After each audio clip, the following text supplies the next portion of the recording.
welcome to Sanctuary, and we're on a final session for this series called Marriage. The first session was on modesty, second on courtship, so now we're on marriage. And today's speakers are Shaun and Ponny.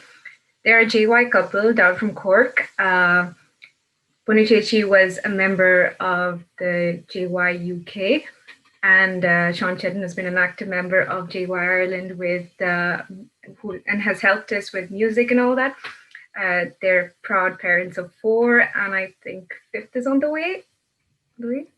Okay, so onto you can take over, Shaun Chetton, now. Yeah. Thanks, Anna. Thank you so much. Thank you. Yeah, I expected a bit more introduction. I feel let down already. Not really. This is all I knew. This is all we get after all these years. No, thank you. No, thank you very much for that. Oh gosh, see what I have to put up with on a daily basis.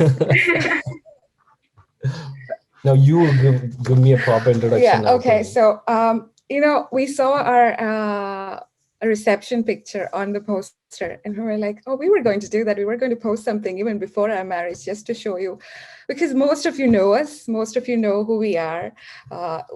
Actually know quite a bit about us. So we were like, okay, we just wanted to give you a glimpse of who we were before we got married and leading up to our marriage. So I thought I'd just give you just two things. So both of us discerned our vocations, and at a certain point, I thought I was going to be a nun, especially with the Missionaries of Charity. I was so drawn to it. I really thought that was going to be my vocation. And Shaun seriously discerned about becoming a priest, and he thought he was going to be a Capuchin priest. And then we knew each other for roughly about 4 years, or knew of each other. Just like, and I was saying, Shaun was part of the Ireland ministry and I was part of the UK ministry. And we kind of like worked on a few things together, but we never, ever, ever thought that we were going to end up together. Shaun was always Shaun from Ireland, he was there and I knew him, that's it. And I was like, okay, we've done many things together, but never really interacted or really thought of each other as a potential husband or a potential wife. And then lo and behold, 2012, December, the first time I come across him and thought of him, okay, this could be the guy I might get married to, was on Chavra. I saw his profile on Chavra. So blessed Saint Chavra, oh my goodness. So, and I made fun of him. The first text that I ever sent him, or first Facebook message that I ever sent him was, dude, I saw your picture on Chavra, and I was just like, ha, ha, ha, ha, ha. And then I go, I've been on Chavra for a few months at this stage. I was sitting like this on Chavra for a few months, waiting for someone to text me. And I was like, so what, So then he asked me, did you like, what were you doing on Chavra? Did you like what you saw? And I was like, okay. That was us. That was how we started this journey. And 8-9 months later, here we got married, and here we are, 7 years plus. 7 years plus, counting 4 babies and 5th baby on the way. On the way. 5 job changes, 4 house moves. Beautiful journey. Yeah, beautiful journey. Adventurous journey, And I couldn't have done it without this guy. That's the honest truth. And I'm so grateful to God that, he bought me. He got us together. He brought us together. And he is the biggest blessing in my life. And this is where I come in and say something positive about her. So, and I couldn't have done it without her either. She is the greatest blessing I know. No, she is mean. Honestly, she has kind of made me who I am. And it is so true. Behind, I wouldn't say I'm I am a successful man in your eyes anyway. That's the important thing. And behind every successful man, there is a even more successful woman, she's been my strength and my rock and my salvation. Oh, please, that's God. Anyway, let's cut things and let's move on. So moving on swiftly, basically, guys, you've been on this journey and it's been amazing. I wish I had all these opportunities to know about things when I was your age. But you're blessed. So started off with modesty, you went in through dating or courting, you've gone through all of that, and here we are. All we are doing is just going to share what we have experienced in our lives through this beautiful sacrament of holy matrimony, as we would like to call it. So see, if as Ponny said, like we had different journeys. We all started off in different ways. Today what we're going to do is look at two things. We were praying and we were like, like what do we talk to you about this at this age in your life, at this stage in your life? What do you want to hear? So we're going to look at two things. One is preparing towards marriage. Once you've discerned that marriage is your occasion, preparing towards it. And then maybe we're going to talk about the actual sacrament of the holy matrimony. So if you look into preparing into marriage, see, if you look into the Bible, we can see that right from the start, all throughout, God has put marriage in such a primary place. He's given so much importance to it. No matter where you are in your life, no matter what state of life you choose to walk in, be it single, be it married life, be it religious life, any point that you choose in your life, it's beautiful. It's going to be absolutely fantastic. And the reason for that is going to be the path for that God has kept for you. And if you choose a path of marriage, and if that is what God has for you, I'm telling you, it is living it out for the last 7.5, 8 years. It is absolutely fun. I don't know. I would have missed out on all the fun that we have, that I have with her at the moment. If you, as you see, in Genesis, we can see God started off with Adam and Eve's marriage, and then you can see Jesus starting off his public ministry through the wedding in Cana, and then you can see towards the end of the Bible, the in Revelations, it's about the marriage. So there is marriage. Everything is so it is there. It is there everywhere, and God has given it a very important place in the Bible and everywhere. So if you look at preparing towards marriage, if you take as I said, we'll be talking about preparing towards marriage and holy matrimony. You can prepare it in two ways. One is as an individual, and secondly is once you kind of come to know that person. Once you've decided you're going to get married to a person, you can do that preparation together. So as individuals, the most important thing that you need to keep in mind, it is your primary vocation before anything else. And your primary vocation is your call to holiness. Because God has called you, no matter what path of life you choose in, is that through whatever path you choose is your holiness. And your holiness is key, that you walk in holiness to him until you meet him face to face. That is the key thing. So that is the primary key thing I want you to remember and keep in mind before anything else. So when you are preparing as an individual, keep that in focus, that you are a daughter of God, that you're a son of God. That is the most important thing. And God wants to direct your steps, and he has beautiful plans for you. And it's not me saying. In Jeremiah 29:11, he has said, I have plans for you, says the Lord, plans for your prosperity and not for your destruction. And in Psalm 16:11, he says, you have made known to me the path of life, O Lord. The Lord has beautiful plans for you. Let me just put it out there for you now. And in this journey, as an, on this call to holiness, the key important thing is your relationship with God. And it's not just a relationship about knowing about God, it's a relationship to intimacy with God, to know him intimately primarily. And see, spending time with God has to be a priority. That has to be your key thing. And why is that? See, a heart that is willing to listen to God is able to listen to God. You will not be able to listen to God unless you're willing to listen to God. To take the time to prioritize, to sit down and listen to him. And there are many things that are around us this day and age. There are so many things that can take us away from our focus on God. You could get caught in this whole thing. No, if I don't spend too much time on shower, if I don't spend too much time trying to look for the person, I may not find this person. But let me tell you, God has a plan for you. And your primary thing is to spend that time with him, learning to listen to him primarily.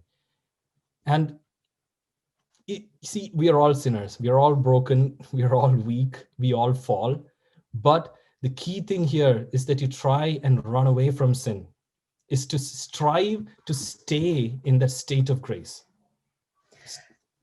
Just to add on to that, like Shaun said, my first priority in life is to realize that I'm a daughter of God, to allow God to love me as a daughter of God, to find my rootedness in Him as a daughter of God. And from that starts everything else. And in that I should have that trust in God that He has got my back. He has beautiful plans for me. And if that's the case, I want to listen to him. And in listening, it's like, you take away everything else if you have to that's distracting you. And that could be in your mind as well, not just physically, in your mind as well. And it can be hard at first, but you take small steps. Yeah. And again, if you are in a relationship that's leading you to mortal sin, that's taking that priority away from Christ, run away from it.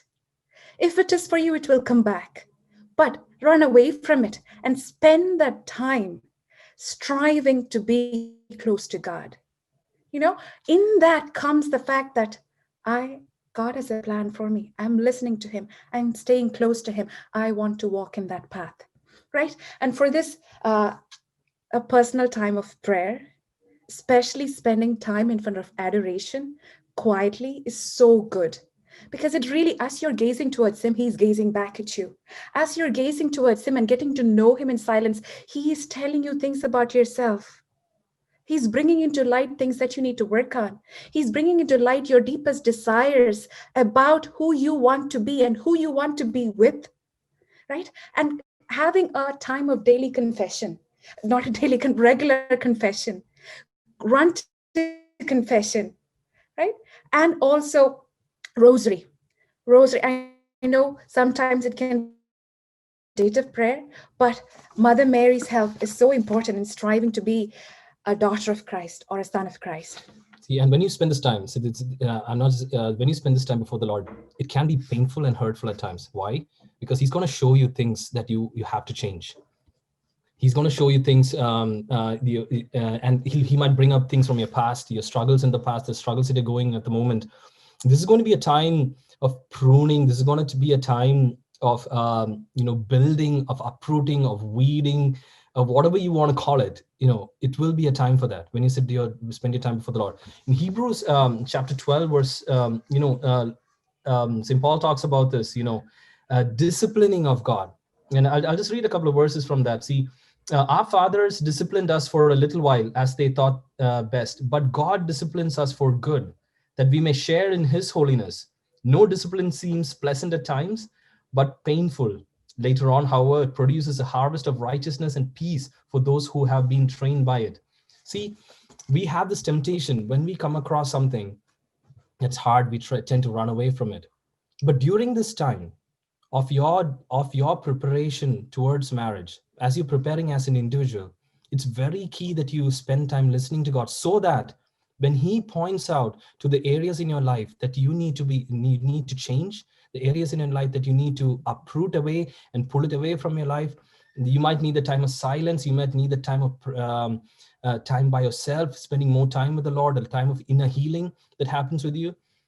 Because God can make everything for good. No matter what has happened in your past, and no matter what happens in your life at the moment, God can make everything for your good. And they can be laying foundations for your marriage. It can be like things that prior to my discernment or preparations towards marriage, just before I met Shaun, God was doing so much within my heart. He was pointing out things that needed healing, that needed uprooting. He was like healing a lot of things from my past, especially with regarding relationships. He was like, I want you to be whole, or as whole as you can be when you meet that person. Right? And that doesn't stop there. That journey continues on, but that he lays foundations for it. He lays beautiful foundations for it. So, and so the certain things that really helped me was spiritual direction, going to my spiritual director and being totally me, totally raw. Okay. Going to a regular confessor, having virtuous friends around me, having a cell group around me, and having their prayer, right? People calling out, Ponny, this is something that you might need to work on, right? And that has helped so much within our marriage. Those Nice. foundations, like Shaun said, it can be painful, but lean into it, allow that to happen. So do not be discouraged saying, oh my goodness, I'm so broken, I'm never going to be with somebody, I need to be healed fully whole before I can be with somebody. You might not be fully whole, because that only happens in heaven. But you can, there are certain things that God knows needs to be the foundations that need to be straightened out, that need to be laid before you can meet that person. And the key thing here is that, see, when you do this, when you do these things, you're not just doing it for yourself, you're doing it for your marriage. And thereby, by doing it for your marriage, you're doing it for generations to come. Whatever decision you make right now, whatever changes, whatever whatever you strive for, when you're striving for holiness, when you're trying for good, you're bringing the change not just for yourself, you're bringing it into your marriage, thereby bringing it into the generations to come. Because your posterity, your children, all the generations to come forward. And also during this time, like it'll be a time, see, one of the things that we are all, as I was saying, it's hard because the Lord points out the things that we are weak in, and our pride doesn't allow that at times. If we suffer from anger, if we suffer from, let's say, anxiety, depression, if you suffer from procrastinating things, you're not good at budgeting, you're not good at taking responsibility, if you're running away from responsibility, take every opportunity that you get. And as Puni was saying, lean into Christ. He will give you the opportunity to become the best version of who he has made you to be. And he will send you the right people to guide you in this time as well. My spiritual director, this might seem very silly to you, okay? I was so bad at budgeting. I had this problem of whatever money comes, it goes, that's it. And getting a lot of parking tickets a lot of times. So like where I'll just go park somewhere, and the parking tickets just accumulated in my car over a period of time. So my spiritual director, he called me up once and said, you are going to start writing down everything that you spent, and you're going to before you spend any money, you're going to sort out the parking ticket. That's going to be your first thing. You have to work on that, because you don't worry about meeting a guy or anything. Just work on these things first. And I'm so thankful for that now, because within marriage, you need to be you need to be a good steward of your money, right?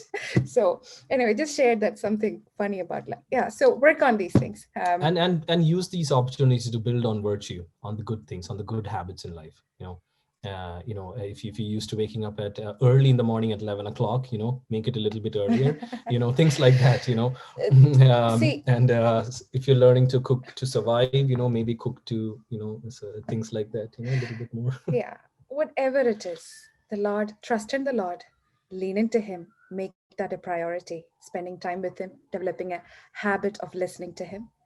That is what prepares you to know when you're ready and who is going to be your one. Okay. Without that, there is no foundations.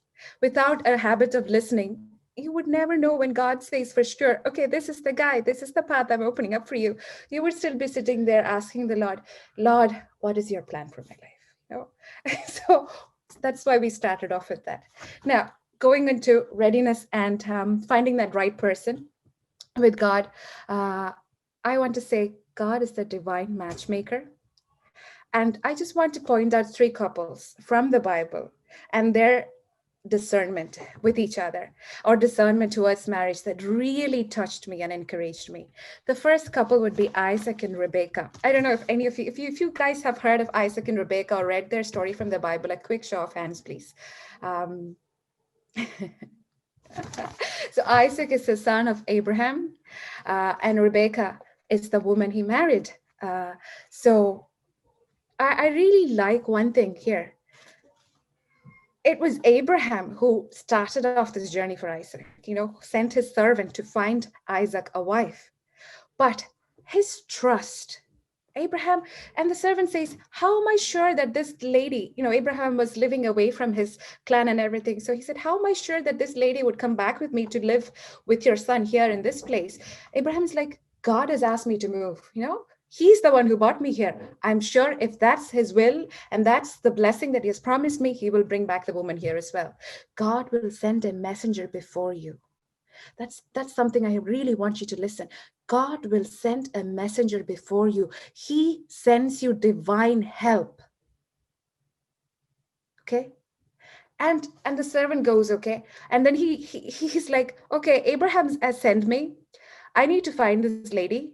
I'm going to, Lord, he prays. He says this to God, and he says, if I'm going to approach the well, and I'm going to ask the lady that I meet, this girl I'm going to meet there, for some water. But if she just, not just that she offers me water, but if she offers to feed my camels as well, I will take it as a sign that she's the right one. And you know what? Rebecca does exactly that. She not just gives water to Abraham's servant, but for the entire camel as well. All the camels, there were 10 camels, all of them as well. I took it from that. I can ask the Lord, and he speaks very clearly. And, certain desires that he puts in your heart, certain virtues that you're looking for in your future husband, you can say, Lord, for me, it was, I want a strong man, not just strong physically, but strong mentally. I want somebody who can lead me, Lord. And I want to see that in him, at least a glimpse of it before I get married to him. And he did. He convinced my heart of it. So you can also ask him about those things. And he speaks convincingly, right? The second one is, so I want to highlight that God speaks to you in ways you understand, when you're ready, and how you should go about looking. He directs you very specifically. And God sends divine help. The second couple I want to mention is Tobias and Sarah. Anybody know of them from the Bible? No? If you get a chance, read up the book of Tobit from the Bible. It was my favorite book for a long time. Okay? And here, God hears the prayers and he sends an angel. He sends angel Raphael. And it says so beautifully that God has already, he knows who you are going to be with. Your marriage has been put together in heaven. He knows that person, the right person, and he will bring it about in a way wherever you are, wherever your future person is in the world, however much different your situations are, at the right time. If you if you cry out with all your heart, that's what Sarah does. She cries out with all her heart. And there are so many difficulties in front of them. But he sends help and he brings them together in the right time. Because your marriage is made in heaven. God already knows who he needs to bring together. Ask for that help. Okay? And read up the book of Tobit if you get a chance. It's beautiful. The last couple I want to mention is about trust, courage, and faith. Right? Last couple, any guesses? I think this one, most of you might know. Our Mother Mary and Saint Joseph. Okay. I'm sure I think Jennifer and Naveen got it right. It is Mary and Joseph. Yeah. They grew up with these stories. They grew up knowing the word of God, especially as part of the Jewish culture. Tobit and Sarah and Isaac and Rebecca, they knew God had a plan for their life. And they knew how to listen to God. They knew when he spoke, how to trust in him fully. How to trust in him fully and to walk in God. Not just trusting, but how to obey, how to walk, take that step, and how to believe in faith. In Hebrews chapter 1, verse 11. That's my 111. Faith is the surety of what you do not see, and certainty.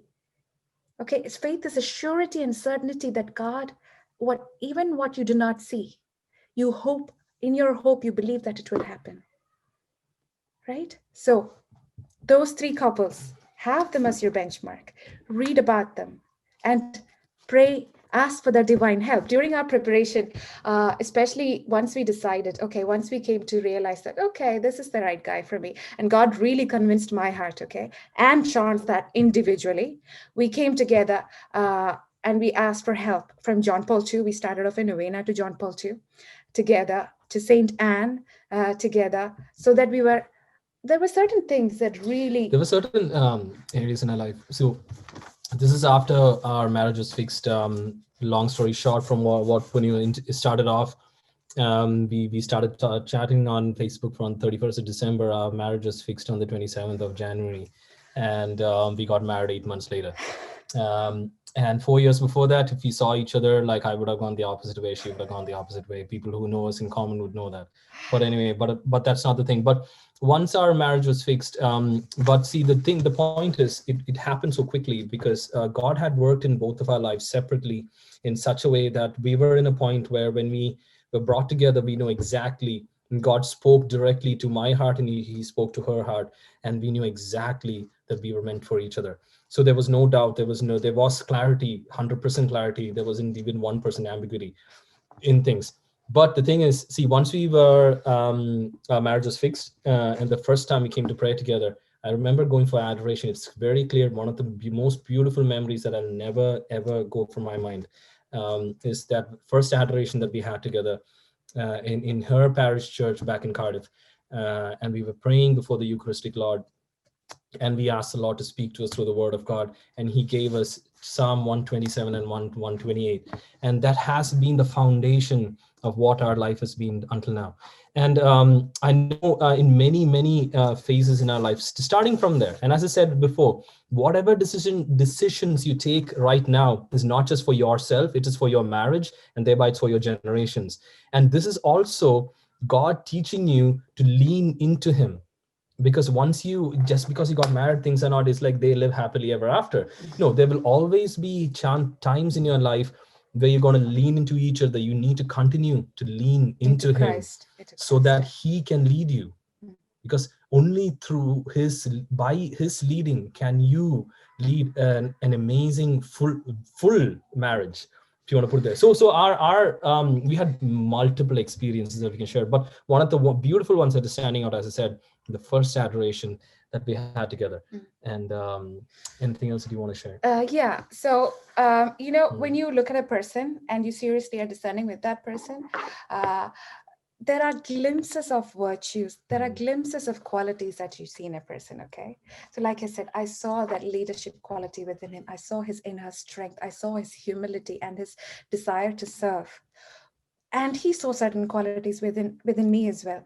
Those were because God had already put those desires within our heart, and He had fine-tuned it through a lot of pruning and weeding and building. When we saw each other, we could realize that in each other, right?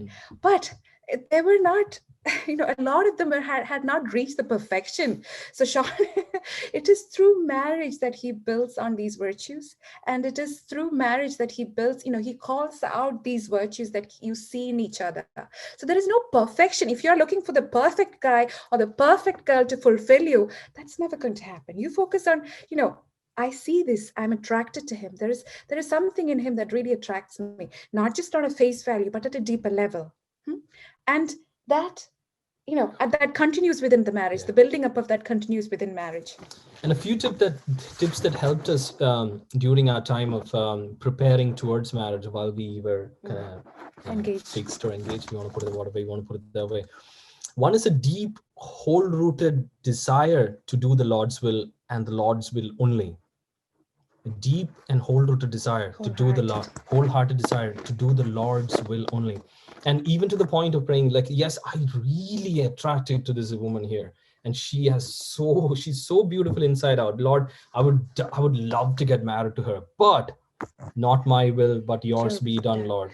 Because even if this is what I personally feel right now, give me the clarity, Lord, that this is the woman for me.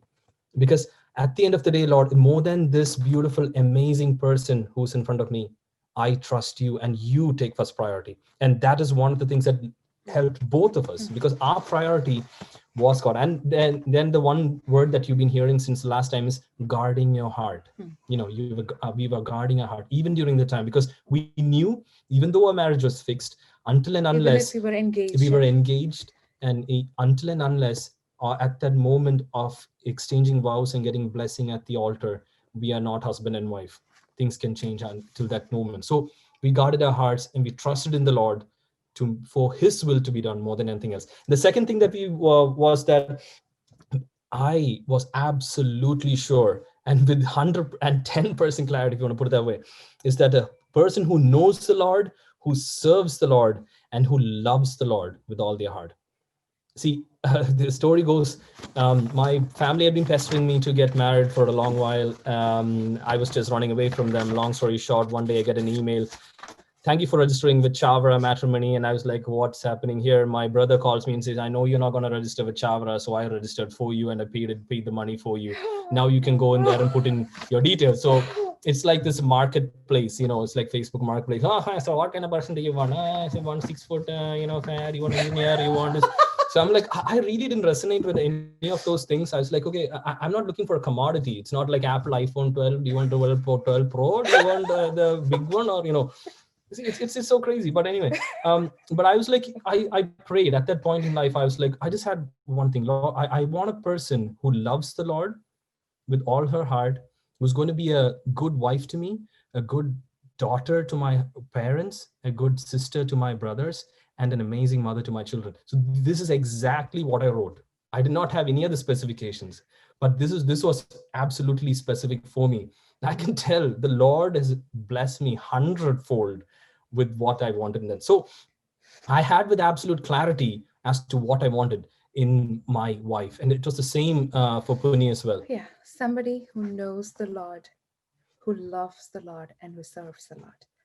That's our primary call. Somebody who's going to strive with you towards that. Somebody who has that as a priority as well. Somebody who, and especially with regard to serving the Lord, he had already put certain things in our hearts. Because we were active in ministry, he had already put certain things in our heart. So as I was discerning towards marriage, I was like, I brought all of this up towards the Lord and said, you have put so many desires in my heart to serve you in certain ways. How about this person, Lord? How do I know that about this person? And he said, when I called Our Lady, it wasn't just her that I called. She needed Saint Joseph. I spoke to Saint Joseph very much in leading her, in guiding her, in fulfilling that mission. So this is going to be your Saint Joseph. And I said, okay, if that's the case, no problem. She very much is my Mother Mary. So no, she truly is. She truly is. I have that, know what your priorities are, especially when it comes to these things. Now, for me, another thing was, again, like I mentioned, somebody who was willing to take the lead, somebody who was, so people who know me, some of you know me, I'm a very strong personality. I like taking lead. So, so one of my prayers was, Lord, I want somebody who's strong, who I cannot kind of manipulate or bend or, and you know what? My spiritual director always used to tell me, you will meet your right match, Ponny. You will meet you will meet a man who you cannot for anything change, or can manipulate or do anything. And I was like, God, Father, I have not met that person. And you know what? This man sitting right here, whatever I do, he's like a rock. I have decided this. And until the time I'm convinced of something else, I will not change from it. And that was the best thing for me, leading me to heaven. So she's going straight to heaven, by the way, no purgatory. And like Shaun said, he had certain values. Both of us had certain values regarding family life and how you wanted to lead a family life. It's important to see, do you resonate with each other regarding those? Even before I as my individual preparation, as you said initially, the Lord put into my heart a deep desire, like, I don't know from where, now I know it was because this is what he wanted. This weird thought in my head, okay, if my wife down the line, once you get married, comes to me and tells me, okay, Shaun, you know what, I want to be at home, looking after the kids, I want to be in a position where I can say yes, so I said, Lord, bless me with a job where I can do that.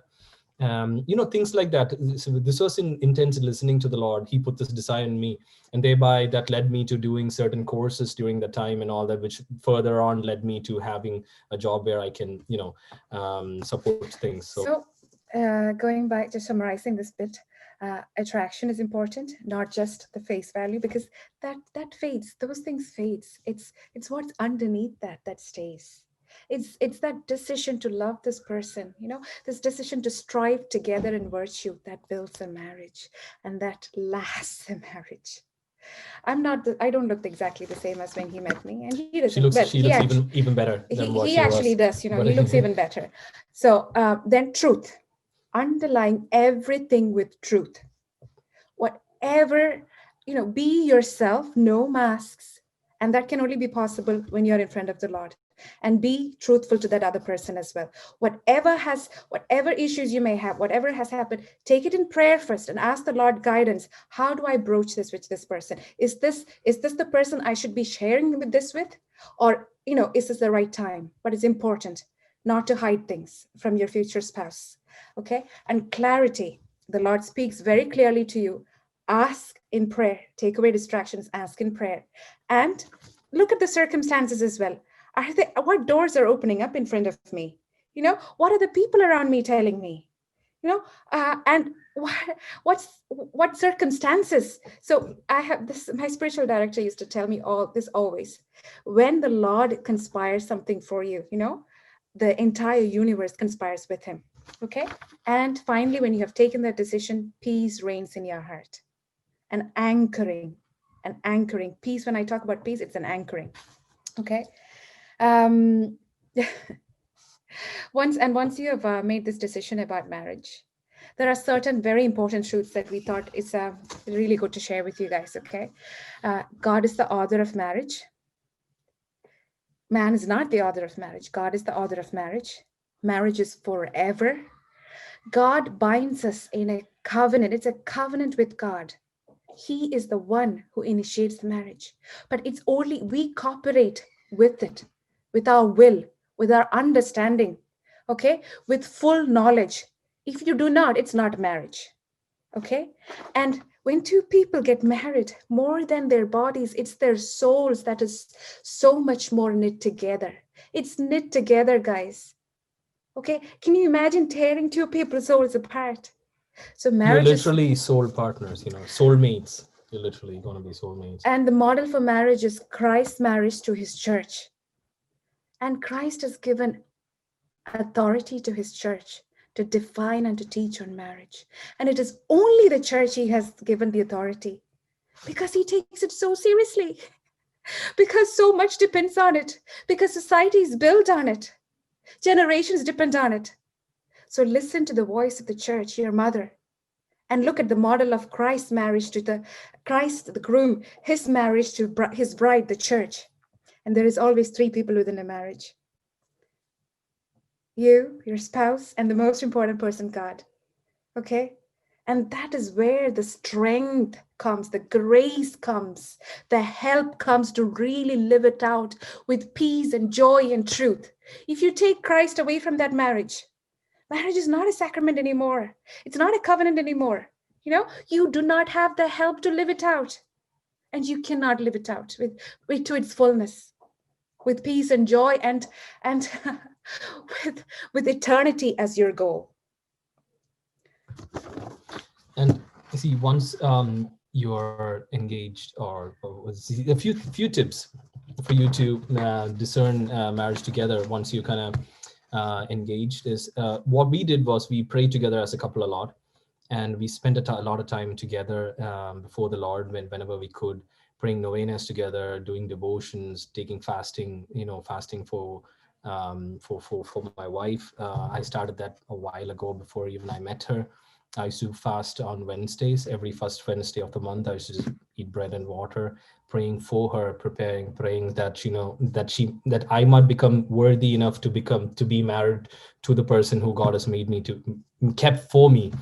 And once you kind of get into that phase, I think it's also important that you start discussing about your future plans by prioritizing marriage, of how you're going to be together. If you're living in different places, where are you going to live? Being available for ministry, how is that going to work in your community? How are you going to serve the Lord? And also key things would be like, you have to learn about communication skills. You need to know the other person's love language, stuff like learn about budgeting, learn about decision making, about openness to life, and about family mission, you know, like what is my mission going to, what is our mission going to be as a family, as a couple? These are things that you need to start thinking about and keep in your mind. Start reading about, you know, what does the church teach about being open to life? Why is it important? Why do we have to be open to life? Why does the church say certain things that it does? You know, this is the time that you take to read for that. And take good counsel, gain good counsel, spend time with families. Once the lockdown is over, go to a JY family or a family that you know who's living in faith. Go live with them for a weekend. Say, see, can I come over? I just want to come and spend some time with you. Just being in the presence of very beautiful families is what molded me as a person and helped me to see and gain the beauty of a family. You know, just go be in the presence of families and spend time with them. Listen to their stories. Listen to what they have to say. There is beauty. There's gold. There is a lot of experience in that. See, each one of us are unique individuals, and when two of us come together as a couple, we are a unique couple, and no marriage is the same. Ponny and I has a marriage that is unique to ourselves, and it's never going to be replicated to anybody else. So all you can do is sit before the Lord, listen to Him, gain experience by talking to people, by reading upon things, by going to the church, listening to the doctrines of the church, reading upon it, and seeing what they are, and utilizing all these to apply by the help of the Holy Spirit into your lives.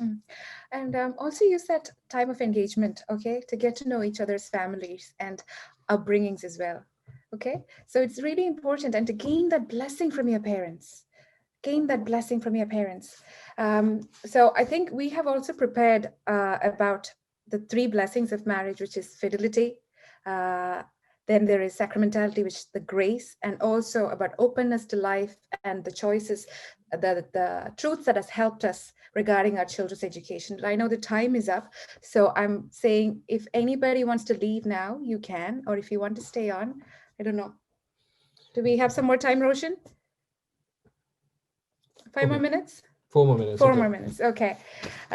So we quickly go through what it means to us. See, one of the key things about, see, we live in a day and age where we are. See, there are a couple of things that media or whatever we consume throws at us. One is that, you know, marriage, you know, like getting married to a person for life, you're screwed for life, you know, stuck with one person. Oh, having children is going to be hard, you know, they're going to be like a financial burden. You know, so many negatives that are thrown at us. I wouldn't say that these are all always very true. But see, one of the most beautiful things about the marriage is that, as the church teaches, is the fidelity, that marriage is forever. And that we teach each other with reverence, and that we treat each other with reverence. Isn't it? Yeah, as God's beautiful handiwork. You know, when I look at Shaun, I have to realize that God has created him, and I have to treat him in everything with that reverence. And the same with me. When he talks to me, when he engages with me, it's like I am a beautiful work of the Lord. I'm a beautiful creation of the Lord. Okay, and again, this comes down to the teachings that about Ephesians chapter 5, verse 22 to 31. You know, where he says the order within the family. When he says the husband is the head, when St. Paul says husband is the head of the family and the wife is the heart of the family. And I like to see it that it is an order for peace, for truth, and for beauty to shine through. It's an order within which he's saying, oh, like, you know, Shaun is going to be my father and I'm like going to be like his daughter. No, it's saying that Shaun will lead, and I, with my, you know, with my wholehearted submission, is going to be the heart. And in that leading, how does he lead? He leads as a humble servant, how Christ has led the church, by giving of himself. And in that giving, he finds a fulfillment of how God has made him. He finds his strength shines through. He finds that his ability to provide and protect shines through.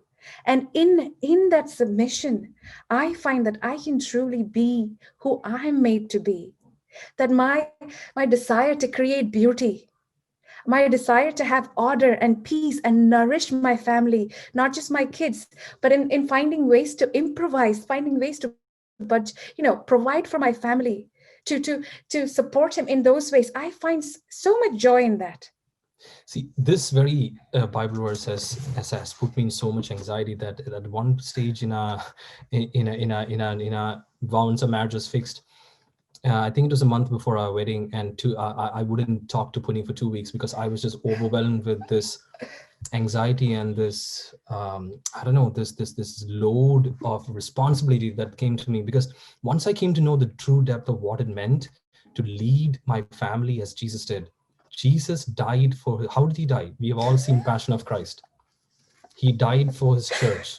He gave up himself completely for his church. So that is the weight. And the fact that when I reflected on the fact that, you see, Jesus is God, and Mother Mary is, was taken into heaven. She was born immaculate conception. We know all that. And still, God gave Saint Joseph for the Holy Family to lead Jesus and Mother Mary, during that time. And I am called to be a Saint Joseph. That very knowledge of itself was very humbling. At the same time, it was a lot to take, that it took me 2 weeks to come out of the shock. I had to speak to my spiritual director, pray a lot, but it kind of humbles you a lot, to become. As women, we're just called to be submission. Submit means being under the mantle of your husband. That's beautiful, right? We're not called to die. They're called to die. We are Well, called you're to be called it as under well. their mantle. Dying is for everybody. Come on. But the point here is that, see, there is a reason why there is hierarchy. See, as a man, as a woman, God has made me and given me strengths. I have strengths as a man, and she has strengths as a woman, and we are not competing each other. With each other, yeah. We're we not are competing. we are in a complementary relationship. We complement each other. Like I am with our bodies, with our talents, with our natural tendency, with our natural attributes, we're complementing each other.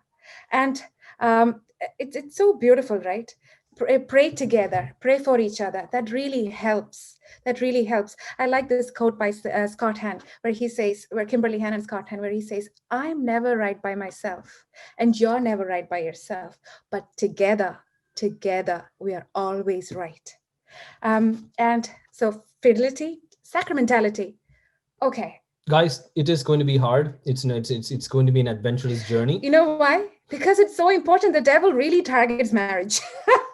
It's like, okay, right. This is the target point. If I destroy this, everything is gone. So ask for grace. Approach the throne of grace with confidence that mercy and grace for every situation is available, for every single thing. Whatever you face, it's there. Grace is there. Trust in that. Ask for it. Okay. And it's called a sacrament for a reason, because there is grace available for you. And God is present in your marriage. Thirdly, children. See, the biggest blessing for me is my kids. I can say that over and over again. Of course, after you, Puni, after God, after Puni, it is kids. Of course. And every single time we have a child, I'm so humbled, because I just find that, see, God is the only person who can create life, and God is calling us to partake in that creation of life. It's a very humbling experience. And we could go on and on and on and on about children. But see, the children are a blessing from God. It's very true. And the church teaches that they are to be begotten within the secure bond of marriage and tenderly cared for. And you're equally responsible for caring for them. And they are like talents that are given to you. Children are not just yours. They're given to you by God for a certain time period. And all of your goal is eternity. And at the end of the day, God will ask you for an account. You will have to present them back. And church says that their education and their formation is so important that you're damning them to eternal hell if you neglect it. Their correct formation and education is so important. And your goal is always eternity. If you neglect that, you're neglecting them for eternal damnation. Just keep one thing in mind, guys. Okay, when you're creating life, okay, it's not just that baby there. See, the baby has a soul which is going to live for eternity. And you are responsible for that soul being a parent. So, yeah. So every time you come together, there is a possibility of that. And God is the best. He knows the timing, perfect timing. If you look at the example of Saint Joseph and Mother Mary, was anything perfect in their life when they were asked to have Jesus? But God provided. God provided in every single way. I just want to, this really strikes me because, when the three kings visited them, myrrh, frankincense, and what was the thing? Gold. Do you know the value? You might realize the value of gold, but frankincense and myrrh were one of the most costliest things in that time. And that provided for them financially as well. So remember that God provides in every way. So when you make a decision, on home is our heaven. Sorry, heaven is our home. Heaven is our home, and eternity is what's at stake. No, that's it. That's it. Okay. So if you have any questions, you can throw it at us. I know we are two people who like to talk a lot. Yeah, so we do talk. Go on. Somebody unmute or somebody mute us. Guys, if you have any questions, just put it down in the chat. And then, there's one question. Why are you guys so cute? Oh, nice. It's a sacramentality of the holy matrimony. It's the grace that's overflowing. Now the daily routine you guys go through in each morning, no? Yeah. You really want us to be on, for another 15 minutes? Yeah. We also have one more question. So how do you know the difference between hiding things from a person you're going to marry and protecting and guarding your heart?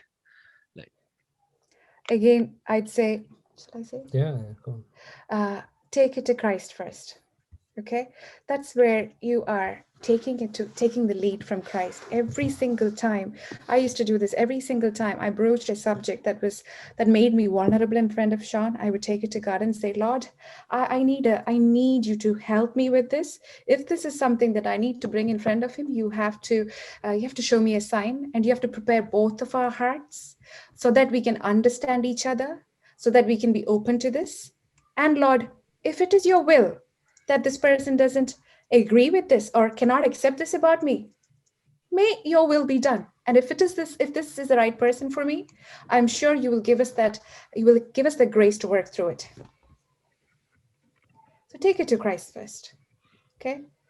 And the timing of it, when's the right time, all of it, he will guide you. That's the importance of listening to God continuously, because he will tell you. Thank you so much, Shaun and Ponny.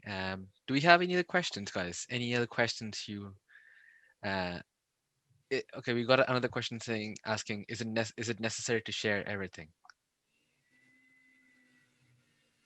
It depends on what stage you are in, like after you get married or while you're dating or courting, or.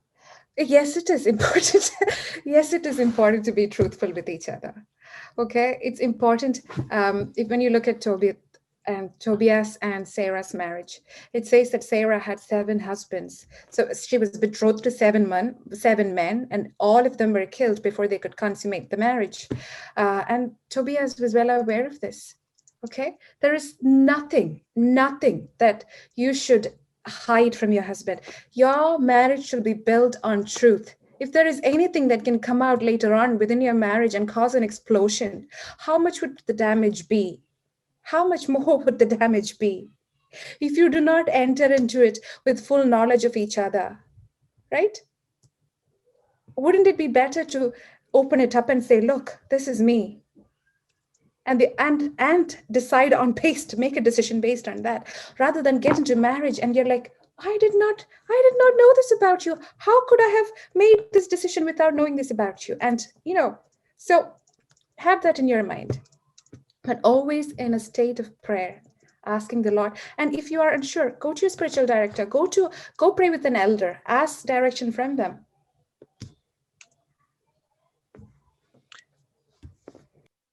So we got one more question. So which is, what steps did you take individually once you understood that marriage was your vocation?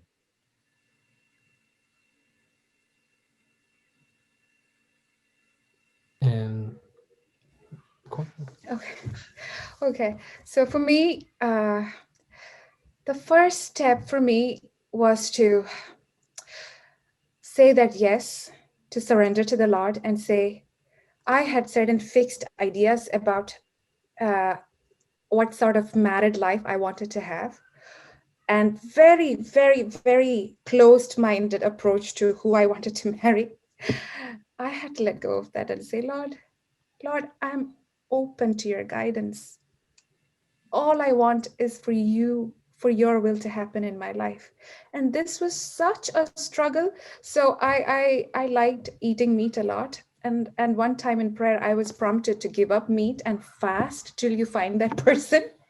I didn't know who that person was. So I fasted from meat till the day of our marriage. And that really, it's like taking away, you're giving up something and allowing, when you remove that, grace flows. Grace flows. And it's important, as I said earlier on, during the time when you're preparing for marriage, during this time, when you have this time of singlehoodness, if you want, if that's a word. One of the things the Lord allowed in my life during that time was I was able to go for a personal retreat every month. I did, for me, it was to knock. It was like going home to mommy. Mommy used to look after me. She used to take care of everything. So I used to go to knock every single month and do confession. And on the way, and that helped me a lot.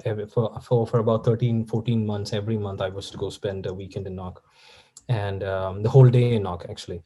And during the time, the Lord showed me a lot of things that had to get better at. There were a lot of sins that was chaining me down. He gave me the grace through the sacrament of confession. There was a lot of anger. There was a lot of forgiveness within me that I had to deal with. There was a lot of baggage that I was carrying from my past. There was a lot of ambiguity. There was a lot of hurt from previous relationships that I was in. So all these things, the Lord was able to pour his precious blood over me, wash me, cleanse me, prepare me in such a way, and bring me to that point where I knew exactly what was his will and what he wanted for me in my life, because I was able to see him, look at him, and see who I was. I am a child of, I am his son, and I am no less than that, and that I'm worth everything that I am. So just being in his presence and knowing that, and opening myself to grace and allowing his grace to change me is what helped me. Yeah.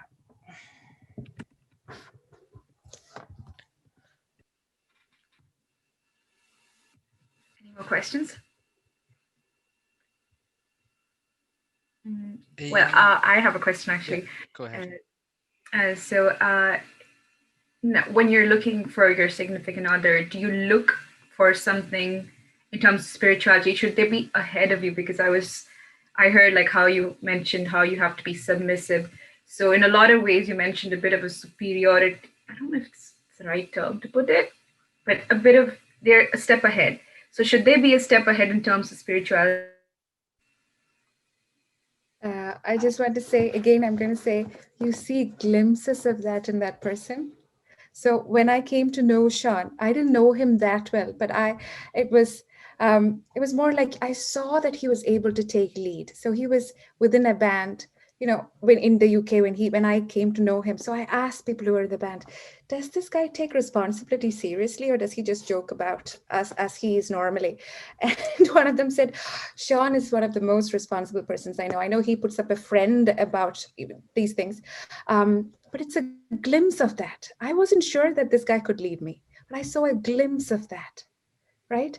And and the Lord usually, through your marriage, calls out that from within your husband, and certain things within me as well. He saw certain things within me, but it wasn't in its perfection. It wasn't that he was above me in certain things or below me in certain things.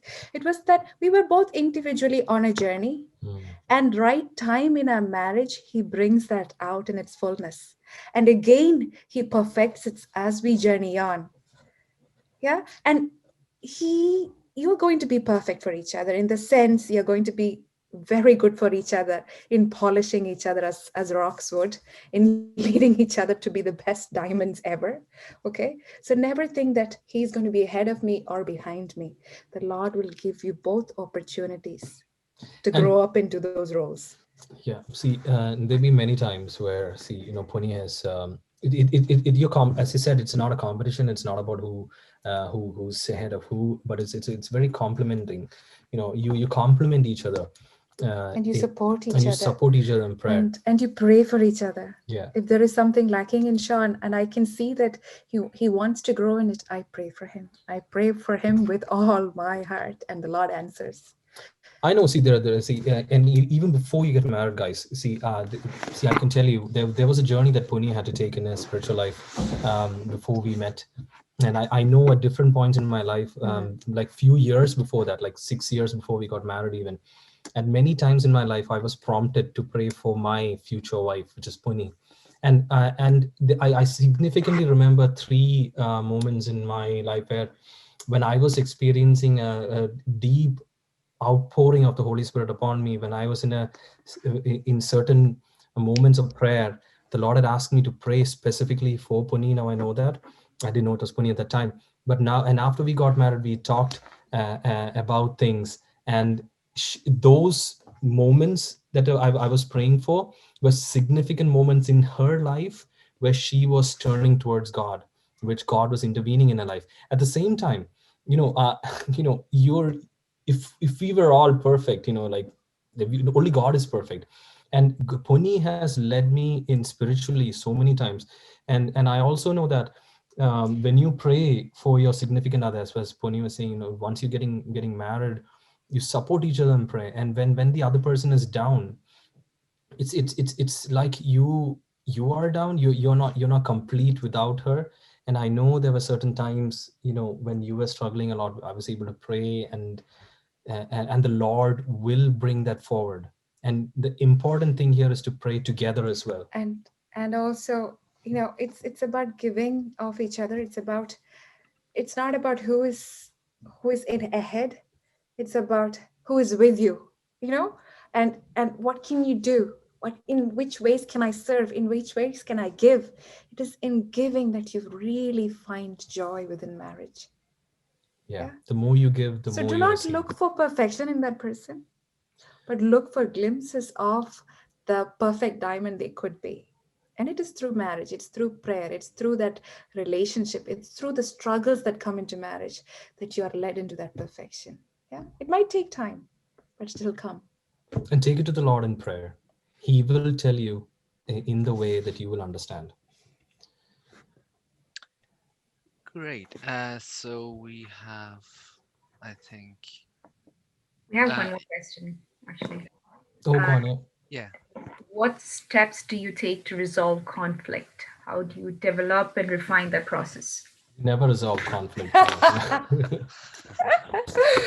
That was, we really had to learn how to communicate to each other, because a lot of the times, our communication, our understanding of each other was like this. I'd say something, it'll go like this. Sean would say something, it'll go like this.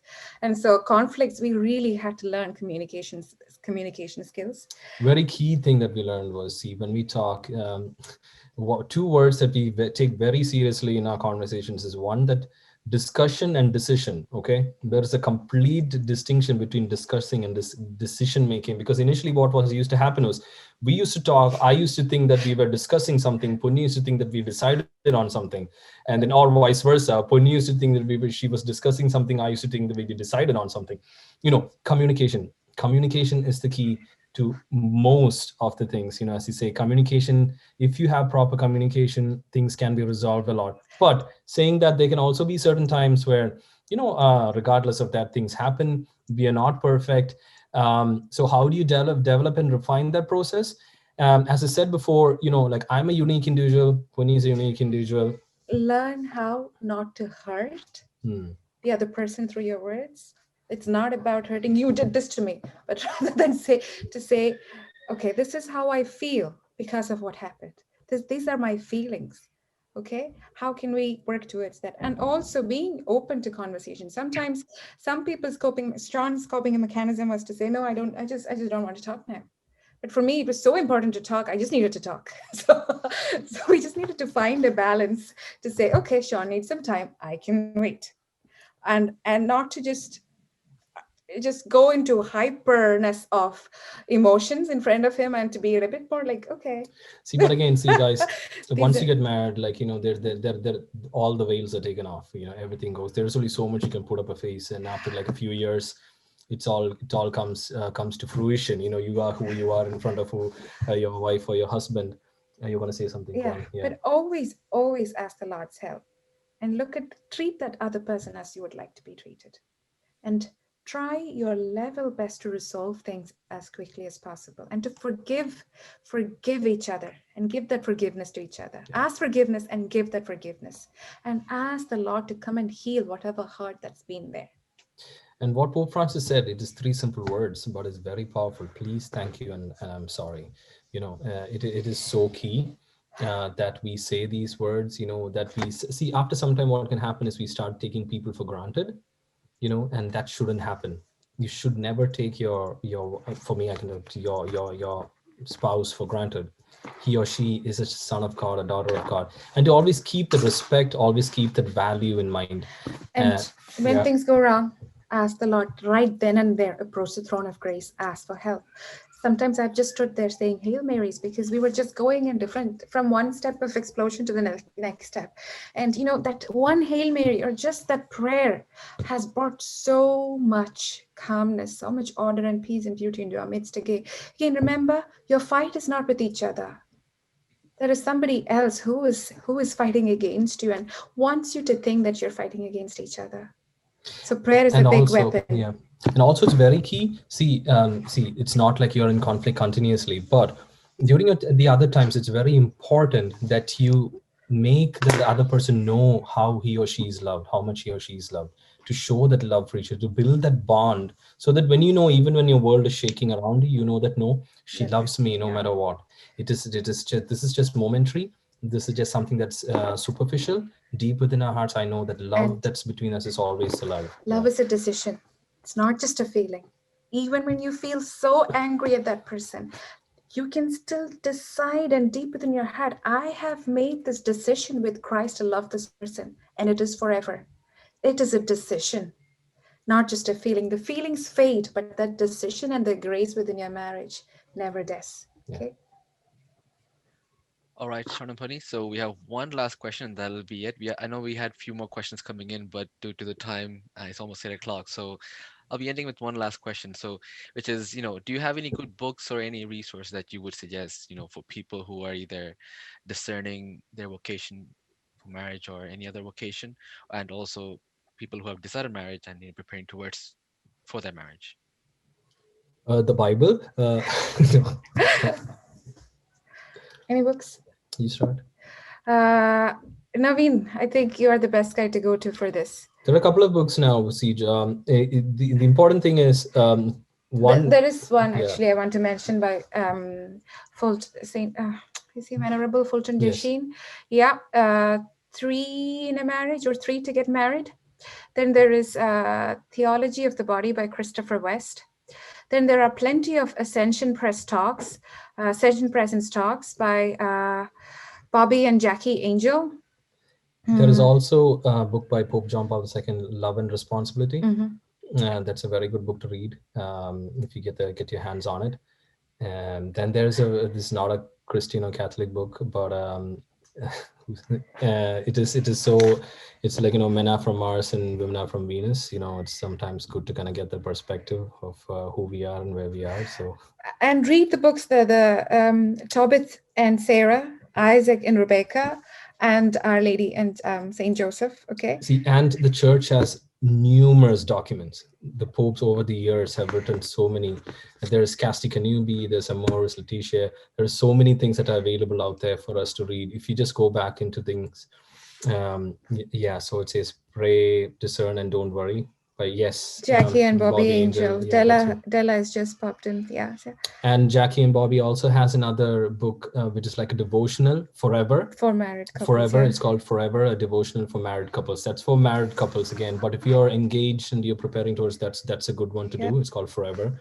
What else did we do? I can't remember that one book. So long ago, like decades ago. These are especially Love and Responsibility really helped us. Good News About Sex and Marriage by Christopher West. Yes, that's the one we try to read every day during our courtship.